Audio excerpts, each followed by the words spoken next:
Kadang-kadang ada orang ketika mereka diet tujuannya supaya kolesterolnya turun.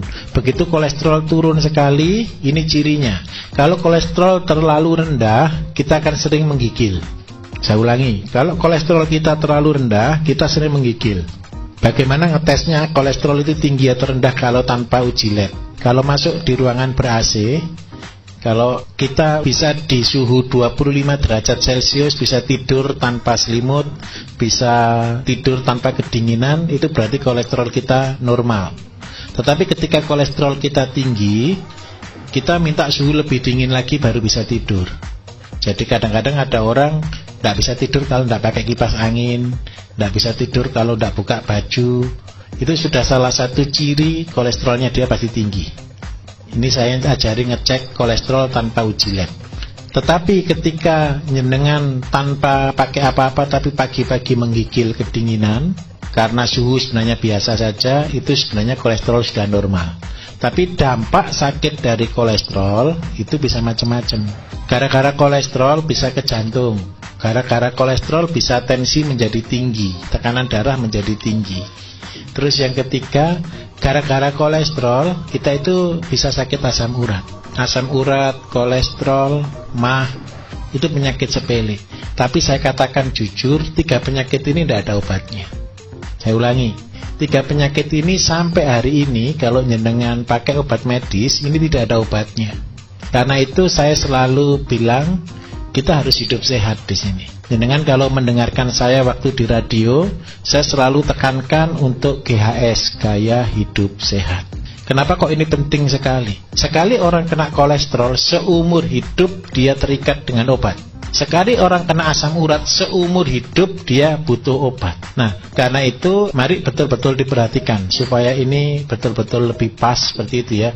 Bagaimana cara mengatasi kolesterol? Yang pertama, yang tidak boleh dimakan kalau kita kena kolesterol adalah yang berlemak. Seluruh lemak itu tidak baik. Ada lemak kaku, ada lemak tidak kaku, ada lemak warna kuning, ada lemak warna putih.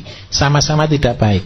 Satu-satunya lemak di dunia yang menyehatkan itu lemaknya ikan. Lemak ikan itu adalah lemak yang tidak jahat, tapi itu yang dibutuhkan oleh tubuh. Lemak ikan itu nanti mengandung omega 3 dan omega 7 dan omega 9.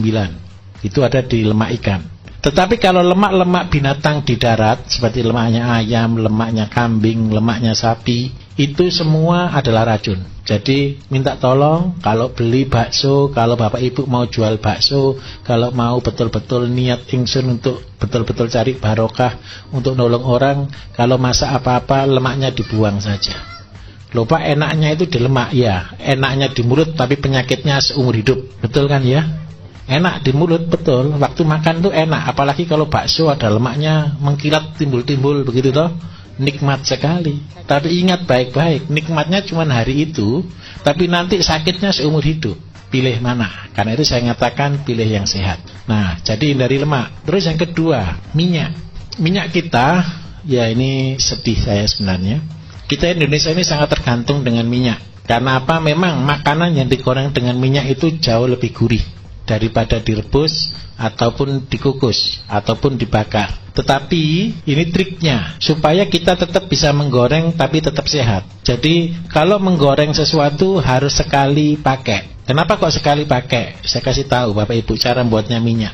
Minyak yang kita konsumsi hari ini adalah minyak-minyak dari kelapa sawit. Minyak dari kelapa sawit itu minta maaf, saya kasih tahu ya, bukan dari kelapanya. Dan bukan dari, kalau kelapa itu kan ada sabut, ada batok, ada kelapa, betul ya? Bukan dari kelapa itu. Minyak kelapa sawit yang paling banyak sekarang ini dari janjangnya kelapa sawit. Sabut dan tali benangnya apa? Janjang.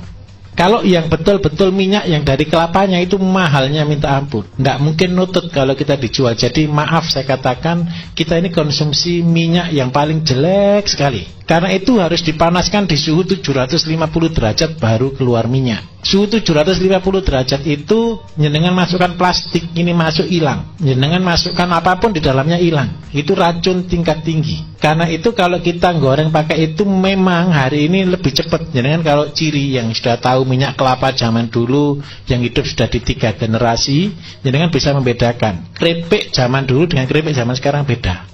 Keripik zaman sekarang itu jauh lebih renyah dibanding dengan yang dulu.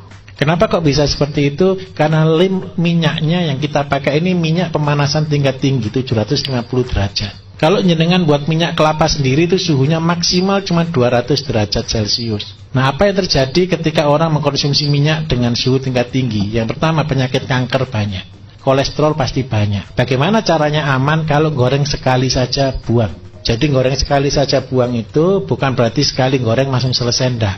Kalau goreng jangan terlalu banyak minyaknya, begitu sudah selesai goreng langsung dibuang. Jangan sudah minyak itu sudah tidak sehat, jangan pakai minyak yang banyak, gorengnya berulang, yang sekarang dipanaskan, besok disimpan, disaring lagi, dipakai masak lagi, terus seperti itu. Jauh dengan cara seperti ini jangan kena sakit yang macam-macam. Pasti yang jelas kolesterol. Kenapa saya sering kali berkata hindari gorengan? Karena apa? Saya belum pernah orang jual gorengan minyaknya sekali pakai, pasti bangkrut. Betul? Karena itu ya minta maaf, saya harus ngomong jujur di atas benar.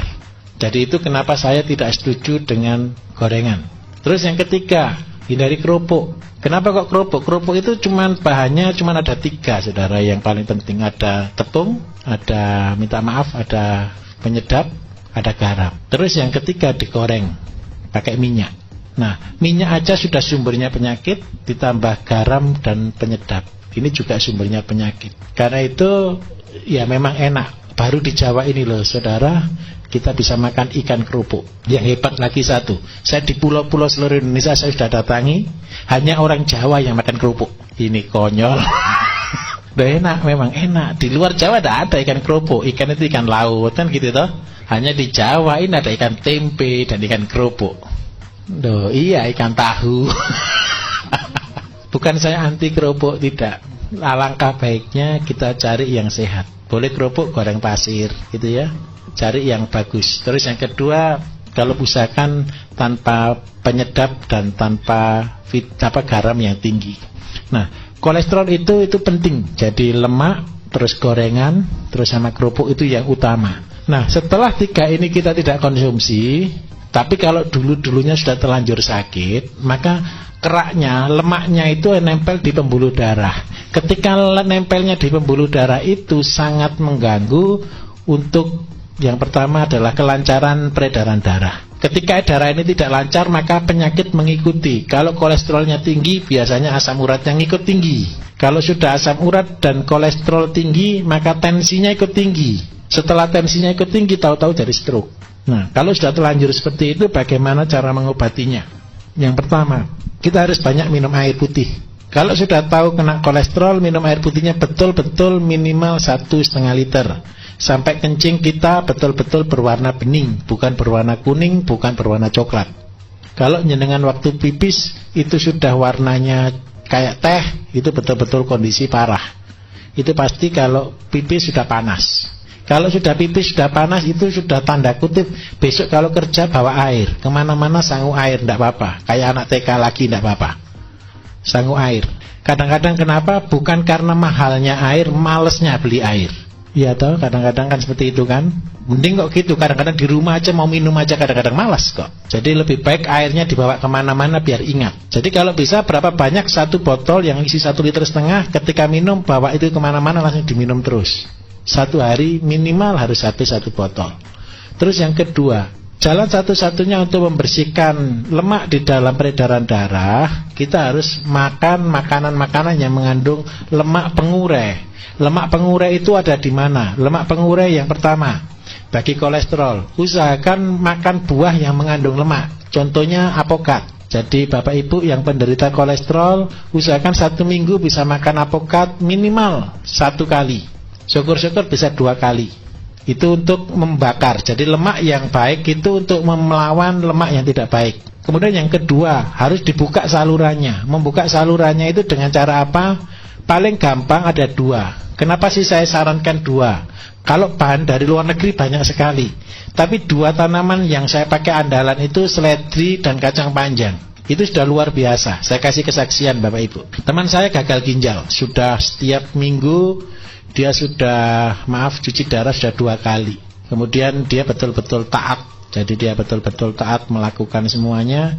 Terus saya resume, saya kasih petunjuk untuk dia pakai 1 hari 1 ikat seledri diminum 1 hari.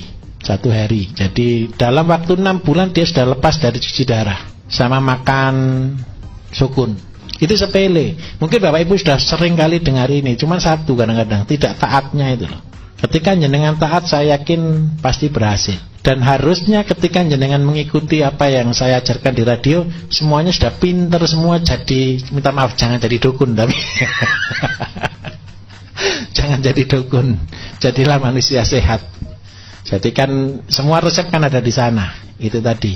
Jadi seledri dan kacang panjang. Apa cirinya? Seledri itu bentuknya pipa, kacang panjang itu bentuknya otot. Jadi kacang panjang itu adalah nutrisinya otot, seledri itu untuk membuka saluran di pembuluh darah. Itu caranya kalau kita menganalisa satu bahan. Ngerti nggih? Seledri kan kayak pipa toh? Itu memperlancar peredaran darah. Jadi jenengan kalau punya bahan macam-macam silakan berkreasi, tidak apa-apa. Oh ini bentuknya kayak otak, oh ini bentuknya kayak hati, oh ini bentuknya kayak pankreas atau kayak empedu, kayak lambung. Silakan boleh berkreasi. Itu caranya seperti itu. Nah, tinggal sekarang nutrisinya untuk otot. Otot itu neuro, saraf itu otot itu digerakkan oleh saraf. Saraf itu neuro ya, neuro ada makanannya sendiri. Apakah makanan saraf? Makanan saraf itu adalah vitamin B1, B6, dan B12. Itu adalah makanan saraf. Makanan saraf yang paling bagus ada di mana? Makanan saraf itu kalau kita beli vitamin B1, B6, B12 itu mahal.